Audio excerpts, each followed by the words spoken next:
श्रद्धाशील बंधुओं एवं श्रद्धाशील बहन, चातुर्मास का मंगल प्रारंभ हो चुका। आप सभी ने चातुर्मासी के दिन यथाशक्ति धर्म ध्यान का लाभ लिया। नमोकार महामंत्र का जाप हुआ और चल रहा है। बड़ी खुशी की बात। चातुर्मास प्रारंभ होने के बाद हमारी जो भावनाएं और आशाएं हैं कि हम चातुर्मास में कुछ नया करें, कुछ धर्म ध्यान करें, कुछ नया सुने। अब उन भावनाओं को साकार करने का अवसर आ ही गया। ये खुशी की बात है कि हमें कुछ सुनना, कुछ सीखना, कुछ समझना और कुछ करना। बंधुओं, तीर्थंकर वाणी की कुछ बात आपको कहूँ। तीर्थंकर वाणी के एक अक्षर के अनंत आशय होते। आप इस बात को समझ पाए होंगे, मुझे आशा है। फिर भी थोड़ा सा समझ लें। एक अक्षर के अनंत आशय, अनंत अर्थ, अनंत भाव हो। जैसे कि हम कनक शब्द को लें, ये कोई शास्त्रीय शब्द नहीं कह रहा हूं, सामान्य शब्द है। अब कनक शब्द के बहुत सारे अर्थ होते। कनक माने सोना होता। कनक धतूरे को भी कहते, पंजाबी में गेहूं को भी कहते, और भी अर्थ है। संस्कृत शब्द है एक सारंग। सारंग शब्द के इतने अर्थ हैं, बहुत सारे अर्थ हैं। और बात चली तो आपको इन आशाओं की बात बताऊं। एक जैन कवि हुए, उनका नाम धनंजय था। क्या नाम लिया मैंने? धनंजय। धनंजय कवि ने सप्त संधान काव्य रचा। संस्कृत में उसमें एक शब्द के 7 अर्थ है। एक बार उस किताब को पढ़ो तो रामायण बनेगी। वही श्लोक होंगे और कुछ नहीं होगा, कोई घटाना बढ़ाना नहीं, कुछ नहीं। उसकी हिंदी नीचे लिखी होगी, रामायण बने। दूसरी बार पढ़ो वही श्लोक, कोई आगे पीछे नहीं करना, तो महाभारत बन जाएगा। ये शब्द के आशय और अर्थ है। उस व्यक्ति ने एक शब्द जहाँ श्लोक में लगाना है, वहां ऐसा हीरा जड़ा, उसके 7 अर्थ निकलेंगे। आप सोच कर देखो, दिमाग होगा क्या होगा। चलो 1-2 श्लोक बनाना हो, 1-2 दुआ बनाना हो, बना लें। पुस्तक की रचना है, महाकाव्य है। बंधुओं, ये बात तो बहुत बड़ी हो गई, परंतु तीर्थंकर वाणी की बात करेंगे। उनके तो शब्दों के आशय बृहस्पति भी पूरी तरह से व्याख्यायित नहीं कर सकते। आप और हम तो करेंगे ही क्या। ये जो बात है नए की, वाणी तो वाणी है, इसमें क्या कह सकते हैं। बस भावना के साथ स्वाध्याय की जाए, सुना जाए, हर बार ही कुछ नया आनंद होगा। बंधुओं, हमारे शास्त्रों में एक शास्त्र है जिसका नाम है भगवती सूत्र। कौन सा भला? भगवती सूत्र। उसका नाम व्याख्या प्रज्ञप्ति सूत्र भी है, विहापणति भी है, ये उसके नाम है। बंधुओं, शास्त्र तो सारे ही महान है। कोई भी पढ़ा जाए, स्वाध्याय की जाए, सब महान है। परंतु महान की व्याख्या ये है जो अपनी समझ में आ जाए। अपनी समझ में अगर नहीं आया है, अब हमें क्या पता हीरे हैं, मोती हैं, क्या चीज है। समझ में आ जाए तो फिर बात ही क्या। भगवती सूत्र की बड़ी महिमा है। संत साथियां बड़ी भावना के साथ में इसे सुना। श्रावक लोग भी बड़ी भावना से भगवती की चर्चाओं को सुनते हैं, क्योंकि भगवती में प्रश्नोत्तर ज्यादा तो गौतम स्वामी ने भगवान से जो प्रश्न पूछे उनका संग्रह है, और भी बहुत सारे मुनियों ने, श्रावक और श्राविकाओं ने, जिसने पूछे प्रश्न उनका संग्रह संकलन हुआ।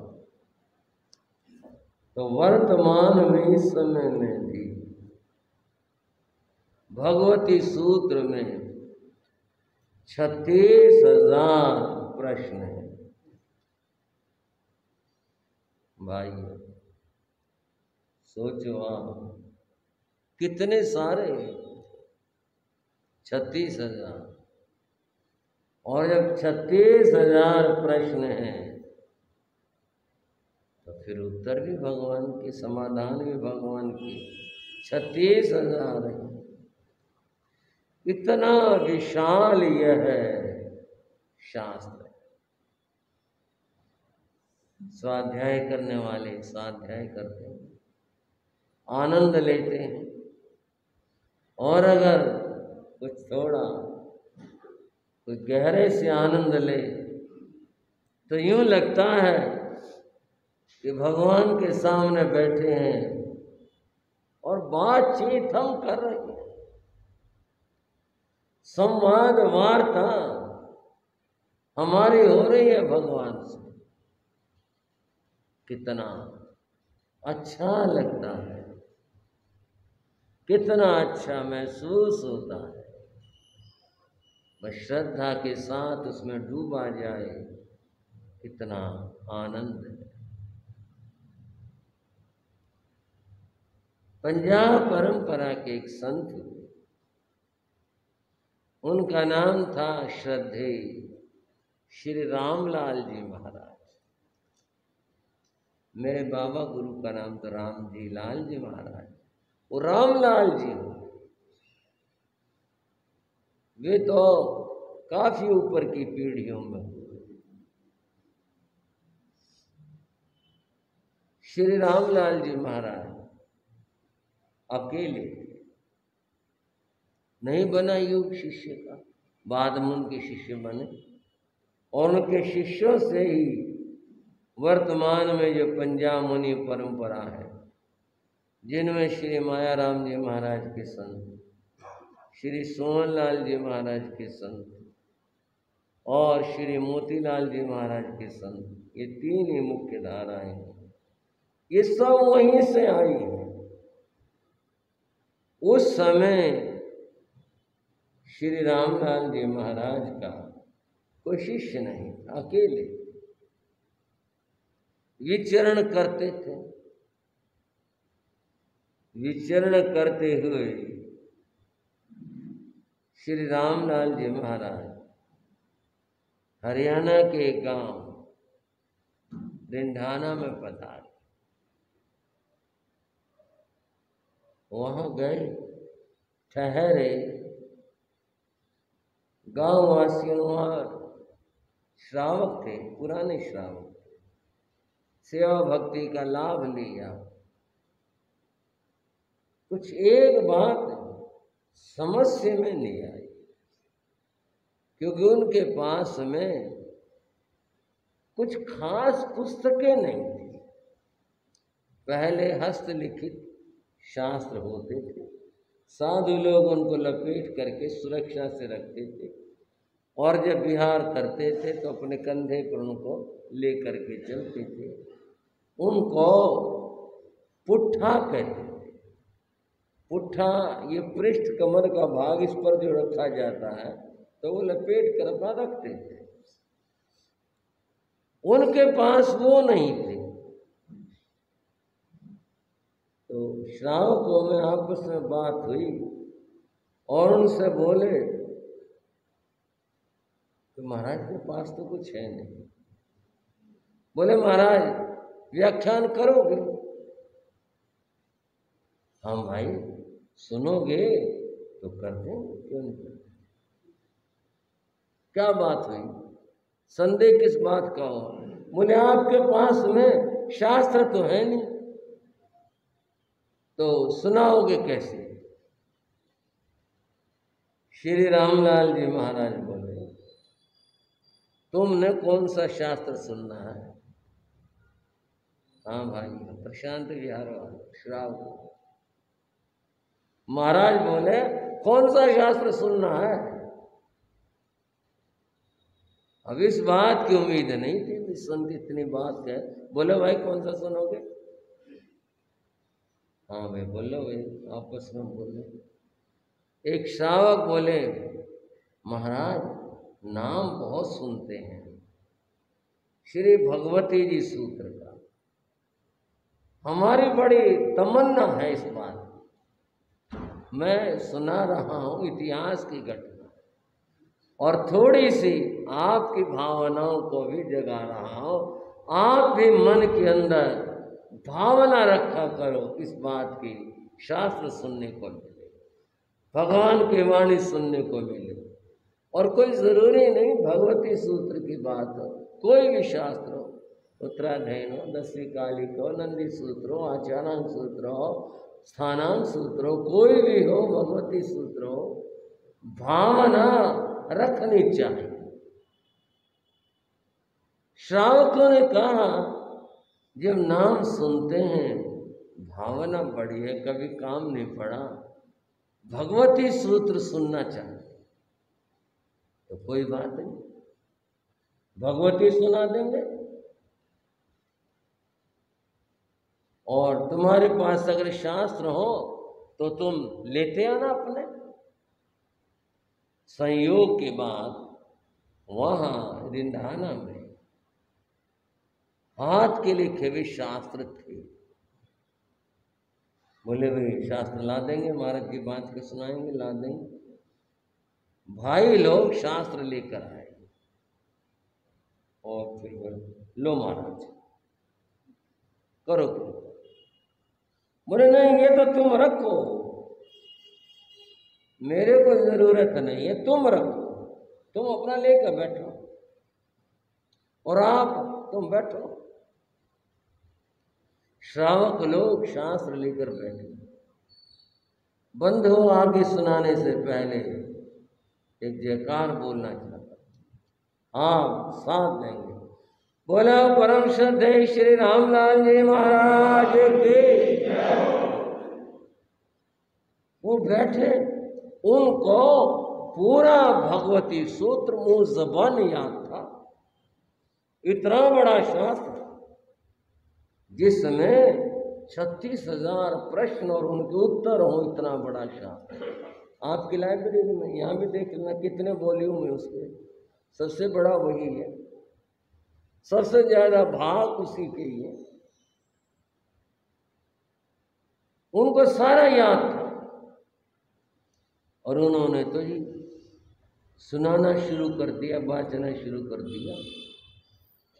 भाई लोग उम्मीद करते हैं भी थोड़ा बहुत जरूर होगा अभ्यास, देखा, हैरान रह गए कि महाराज को भगवती सूत्र याद है, इतना बड़ा ज्ञान, इतने बड़े ज्ञानी। हम तो ये सोचते थे कि इनके पास कोई किताब कोई पोथी तो है नहीं, क्या सुनाएंगे शास्त्र। 1 महीना ठहरे, भगवती सुनाए,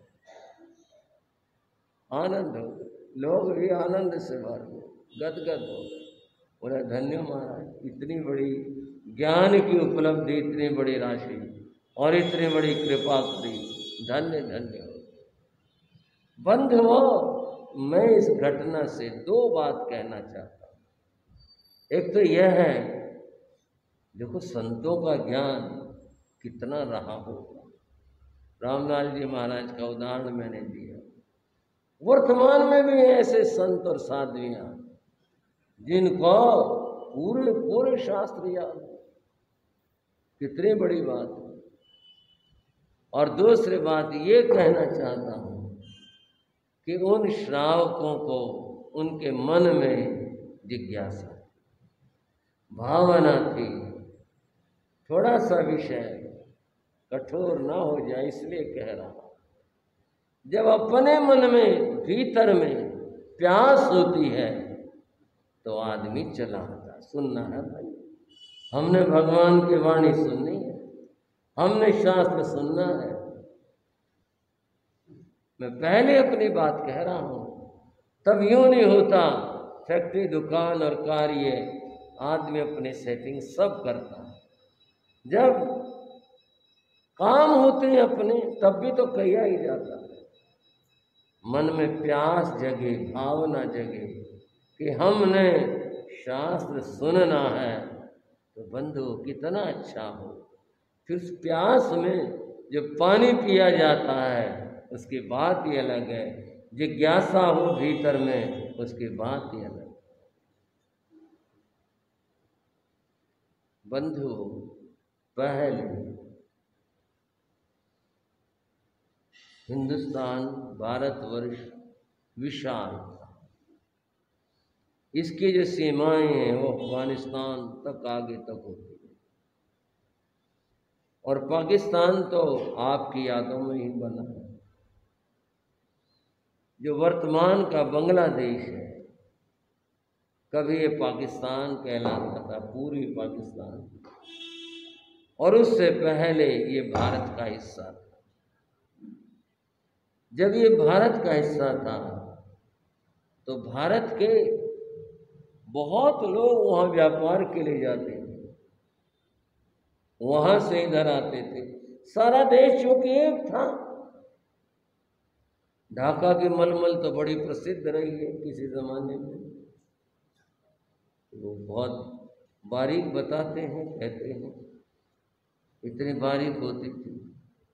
काम थे लोगों के बहुत, इधर के वहाँ, वहाँ के इधर।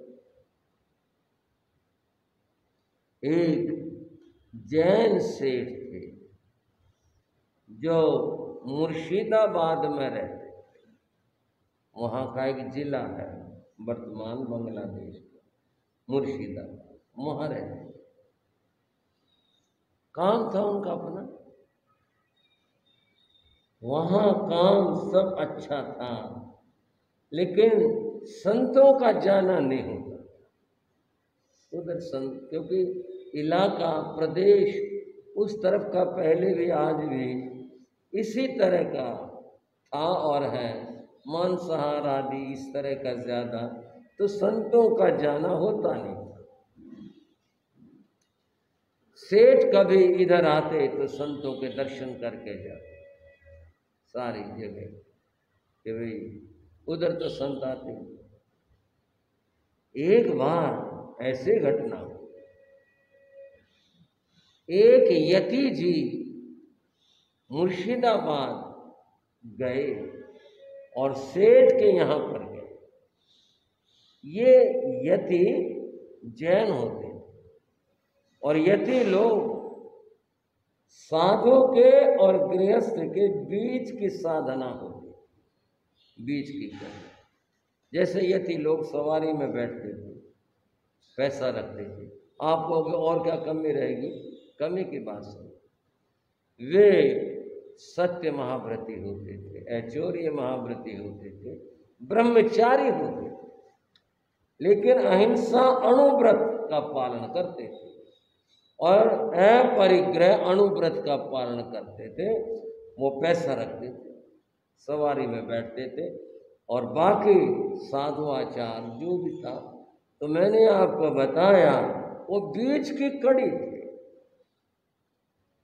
वो यति जी मुर्शिदाबाद गए, सेठ से मिले, सेठ जी ने बड़े आदर से ठहराया। सेठ ने कहा, महाराज चतुर्मास नजदीक आ रहा है, आप इस बार चतुर्मास हमारे यहाँ करते। बोले भाई अच्छा, सोच लेंगे। सेठ ने कहा कि महाराज मेरी भावना है आप चतुर्मास हमारे, और भावना ये है मेरी कि मैंने भगवती सूत्र नहीं सुना, मैं वो सुनना चाहता हूँ, आप कृपा करके चातुर्मास में वो सुना। सेठ आपको पता नहीं हम यति हैं? बोले हाँ पता, क्यों नहीं महाराज, हम यति हो। बोले हम पैसे के बिना बात नहीं करते, हाँ ना पैसा लेते हैं, पैसे दे देंगे महाराज, कोई बात नहीं, लेकिन शास्त्र सुना दो। अब मैं जिज्ञासा के बाद बता रहा हूँ श्रावण, बोले पैसा दे देंगे। बोले पहले सुन लो, खोल कर रहा हूँ, मैं एक प्रश्न सुनाऊंगा भगवती का, और आपको मेरी चौकी के ऊपर एक सोने की मोहर चढ़ानी पड़ेगी। भगवान की वाणी है कि मखौल नहीं है, ऐसे नहीं है। अगर इतना मन हो तो चतुर्मास कर दूंगा और पूरी भगवती सुना दूंगा 4 महीने। और कुछ महाराज? बोले बस ये शर्त बता दी आपको। बोले आपने भगवान की वाणी को पैसे में तोल लिया, चलो मैं आपको एक प्रश्न की एक मोहर दूंगा और एक उत्तर भगवान के समाधान की मोहर चढ़ाऊंगा। मैं दो दूंगा आपको और आप सुनाओ। श्रावक को उस व्यक्ति की भावना को देखो जिसके मन में इतनी भावना रही, कितनी मन के अंदर तमन्ना रही होगी कि हमने भगवती सूत्र भगवान की वाणी सुननी है, कितनी भावना रही। भावना का ही सारा मामला, सारा खेल, भावना का ही सारा कुछ होता है। बंधुओं, पहले स्वाध्याय का रिवाज ज्यादा था, आज भी है, लेकिन पहले प्राकृत जानने वाले श्रावक लोग भी होते, इसलिए वो स्वाध्याय खुद करते थे और संतों का योग मिल जाता तो फिर उनके द्वारा भी करते। इधर पंजाब में ऐसे श्रावक बहुत तो शब्द क्या को लेकिन होते थे कि जो शास्त्र स्वाध्याय करते थे और लाभ लेते थे। और पहले कुछ ऐसा भी था कि शास्त्र लेकर के बैठा भी करते थे, स्वाध्याय करते। मैं तो बस अपनी चर्चा में यही कहना चाहता था कि भगवान की वाणी का कोई एक शब्द, कोई एक प्रसंग अगर हमारे इन कानों में आ जाता है तो हमारे ये कान धन्य हो जाते। महावीर कथा के प्रसंग के अंदर मैं वो बात कहा करता हूँ और ये बात आज भी उतनी ही मूल्यवान है। वो तुलसी के चौपाई का टुकड़ा है। महान कवि तुलसीदास ने कहा, राम कथा सुनी नहीं जिन काना, जिन कानों ने भगवान राम की कथा नहीं सुनी, ये कान कैसे है? तब उन्होंने कहा, श्रवण रंध्रते अहि भुवन समाना। उनके कान तो सांप के बिल हैं और कुछ नहीं। सांप के बिल कहा, क्यों कहा? कि निंदाएं सुनी, चुगलियां सुनी, दुनिया की बातें सुनी, राग द्वेष सुने, ये क्या सांपों से कम है? ये तो उससे भी कहीं ज्यादा है। यही सुने, कानों में यही आए तो कान तो सांप के बिल की तरह से है। और जिन्होंने भगवान की कथा सुनी, प्रभु की कथा सुनी, अपने कानों को धन्य कर लिया, अहोभागी कर लिया, तो कान तो उनके हैं, जीवन तो उनका है, सफलता तो उनके जीवन की है कि जो इस तरह से अपने जीवन को और अपने कानों को बना लें। तो बंधुओं, शास्त्र सुनने की भाव और भावना और सुनना अपने जीवन को और अपने कानों को सफल बनाने के समान है। इससे जीवन सफल और सार्थक बनता है। तो मेरा मन बना है कि कुछ चर्चाएं, हम पूरी वाचना तो संभव ही नहीं है, लेकिन कुछ चर्चाएं हम जरूर करने का भाव रखते हैं। और वो चर्चाएं हम भगवती सूत्र से कुछ करेंगे, जिससे कि भगवान की वाणी, उनके वचन, उनका संवाद जिन्होंने सुना था, जो लोग धन्य हुए थे, उनकी बात को सुन करके हम भी धन्य हो जाएं। ऐसा कुछ सुनने का, कहने का भाव रखें। भगवती सूत्र का एक प्रसंग।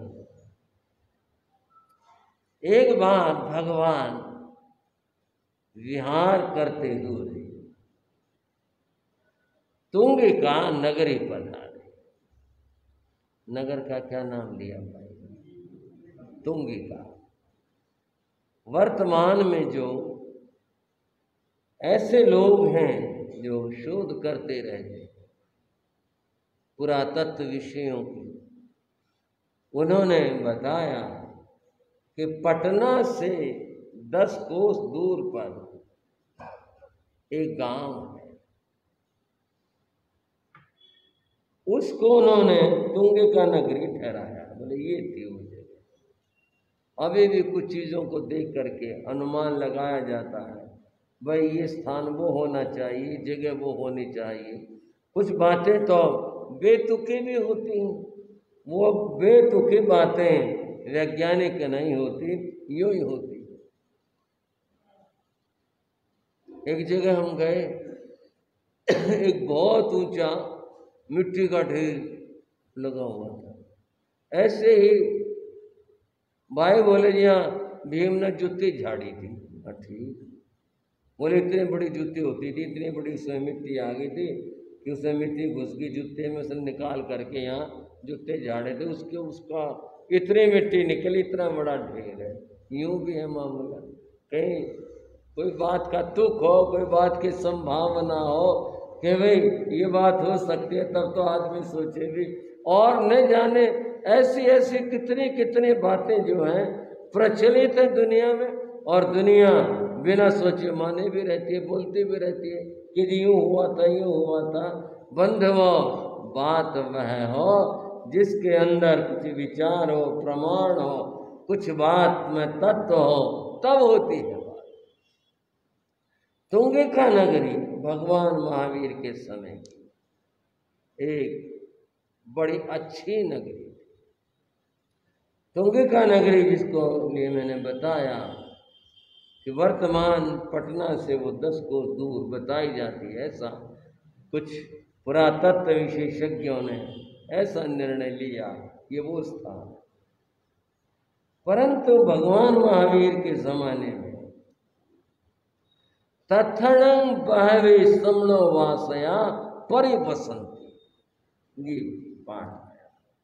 वहां उस तुंगिका नगरी के अंदर बहुत सारे तत्णं बहवे समनो वासया परिवसंति, वहां बहुत सारे श्रावक रहते।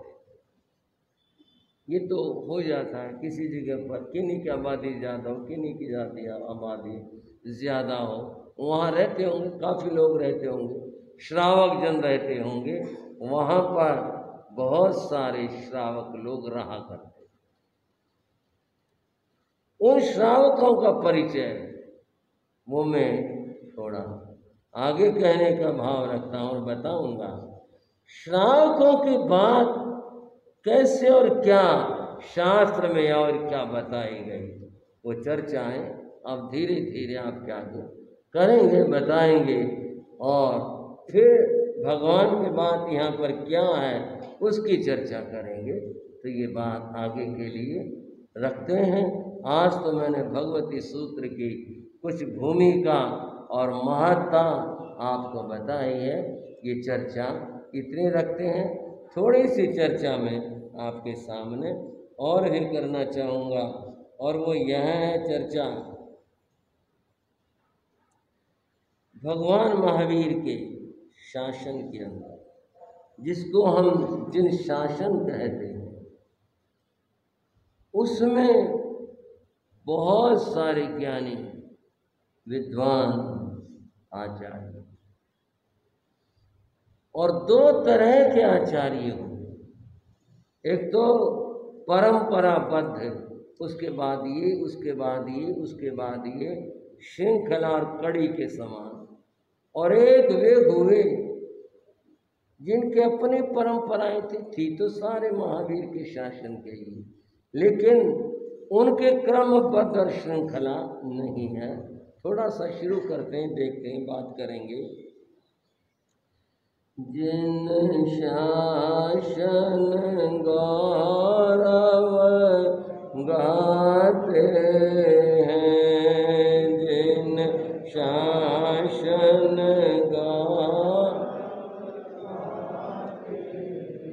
निज जीवन सफल बनाते हैं, निज जीवन सफल बनाते हैं, जिन शासन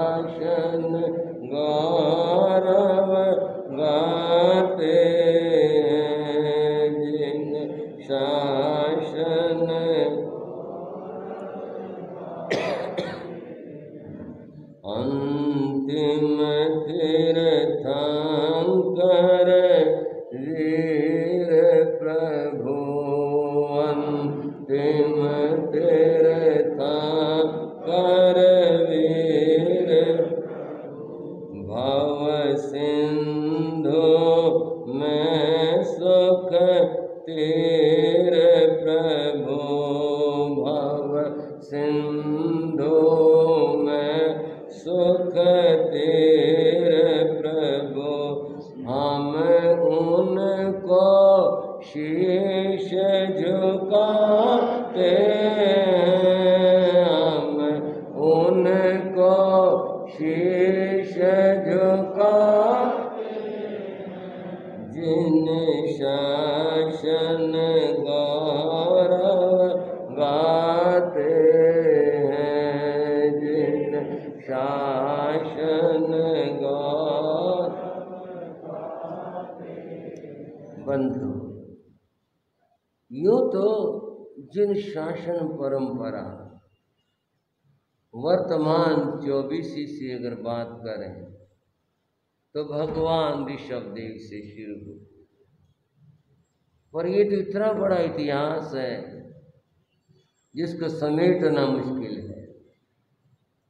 बात करते हैं हमारे जो आराध्य हैं अंतिम तीर्थंकर प्रभु महावीर, जो कि संसार समुद्र में एक तट और एक किनारा है, जिसको पा करके हजारों लाखों आत्माओं ने अपना कल्याण किया। उन महाप्रभु के चरणों में हम वंदन और नमन करते। महावीर प्रभु के निर्वाण के पश्चात अब शुरू हुई शासन व्यवस्था, संघ व्यवस्था। वो कैसे चले? भगवान महावीर के 11 प्रमुख शिष्य थे, जिनको गणधर कहते। क्या कहते? गणम धारई थी, जो अपने शिष्यों के गण को धारण करने वाले थे। 11 गणधर थे, लेकिन आपस में मिल जाने से 9 गण माने जाते। और बंधुओं, भगवान महावीर के सामने अनेक गणधरों ने निर्वाण को प्राप्त कर लिया। तब उनके पश्चात उस स्थिति में 2 ही गणधर इस भूतल को सुशोभित कर रहे थे। प्रथम इंद्रभूति गौतम और 5वें सुधर्मा स्वामी। भगवान के निर्वाण के बाद में अब इन दोनों में से संघ व्यवस्था किसको सौंपी जाए? कौन संघ का संचालन करे? इस बात को बस इन 2 पंक्तियों, गौतम ने केवल ज्ञान लहा, गौतम ने केवल ज्ञान लहा, श्री सुधर्म पर संग भार रहा, श्री सुधर्म पर संग भार रहा। वे प्रथमाचार्य कहलाते हैं, वे प्रथमाचार्य कहलाते हैं, जिन शासन गौरव गाते हैं, जिन शासन गौरव। आप जानते हैं इस बात को, इस कथा को। भगवान के निर्वाण के बाद गौतम स्वामी को केवल ज्ञान हुआ। केवल ज्ञान हो जाने के बाद व्यक्ति, उसकी आत्मा पूर्ण हो जाती है। फिर वह किसी के प्रतिनिधि नहीं बनती। और जब स्वयं केवल ज्ञान हो गया तो वह किसी का उदाहरण भी नहीं देती कि भगवान ने ये कहा, उसने ये कहा। फिर तो उनकी भाषा ये होती है, मैं ऐसा देखता हूँ, मैं ऐसा कहता हूँ। तो भगवान महावीर के शासन को चलाने की बात थी तो गौतम स्वामी का पद तो उनके बराबर हो गया। वो प्रतिनिधि कैसे बन सकते थे?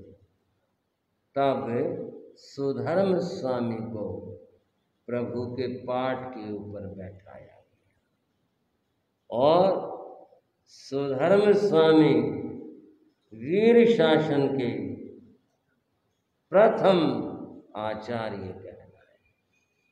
क्या कहलाए भाई? प्रथम आचार्य सुधर्म स्वामी बने। सुधर्म स्वामी का ये तो शासन महावीर का है, लेकिन हम नाम सुधर्म स्वामी का लेते हैं। इसीलिए कहते हैं सुधर्म स्वामी के इस संघ की सदा जय। ये प्रथमाचार्य, प्रथम यही थे, अतएव उनका नाम लिया जाता है।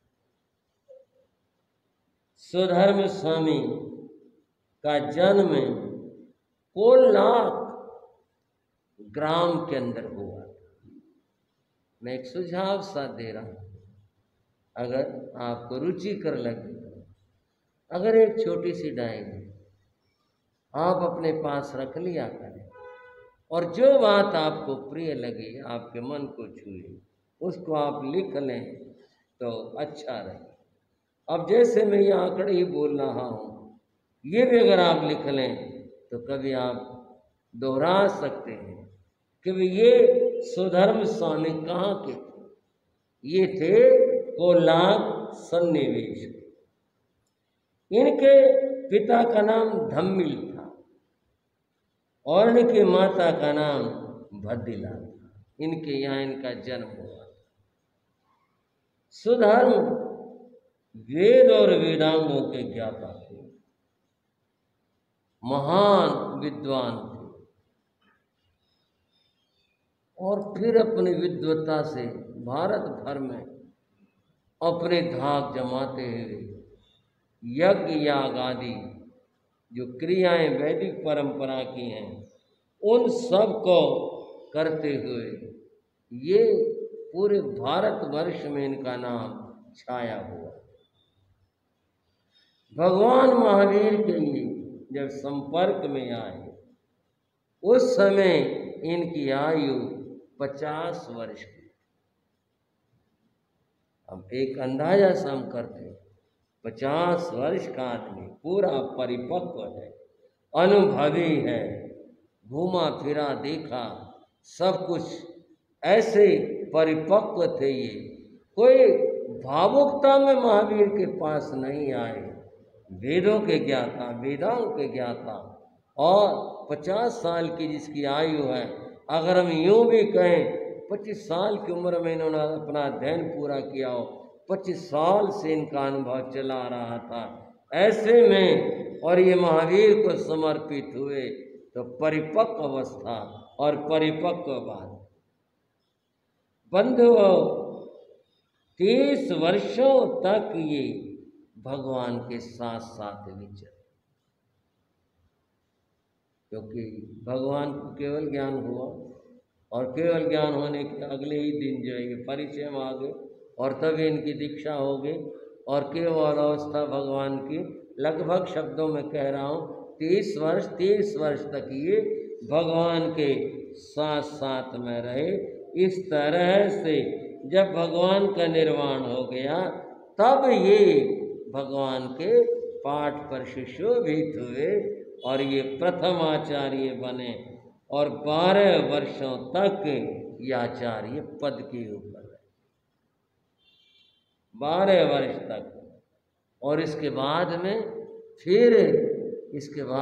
फिर इन्होंने केवल ज्ञान प्राप्त किया और 8 वर्ष तक केवल पर्याय में रहे। और ये जो 8 वर्ष इनके केवल पर्याय के हैं, ये फिर जम्बू स्वामी का तब शासन आ जाता, वो आचार्य बनते हैं। तो कुल आयु कितनी होगी भाइयों? 50 साल तो एक, 30 साल एक, कितने हो गए? और फिर 12 साल तक एक, उसके बाद 8 वर्ष एक, ये इनकी कुल आयु। तब इन्होंने निर्वाण को प्राप्त किया था। ऐसे थे सुधर्म स्वामी, जिन्होंने भगवान के शासन को दिपाया था और भगवान ने जो फरमाया था वह ज्ञान इन्होंने जम्बू स्वामी को दिया था। और जहाँ भी कहीं शास्त्र में आता है वहाँ यही जिक्र आता है कि सुधर्म स्वामी ने जम्बू स्वामी को ये बताया। उन्होंने अपने गुरु से ये पूछा, ये सब आता है। अब ये आचार्य परंपरा जो जिन शासन परंपरा है, इसमें कौन कौन कैसे कैसे सब महापुरुष आए, उसकी कुछ बात करेंगे। और यूँ आपका धर्म ज्ञान बढ़ता रहे और जीवन के अंदर नया उजाला आता रहे।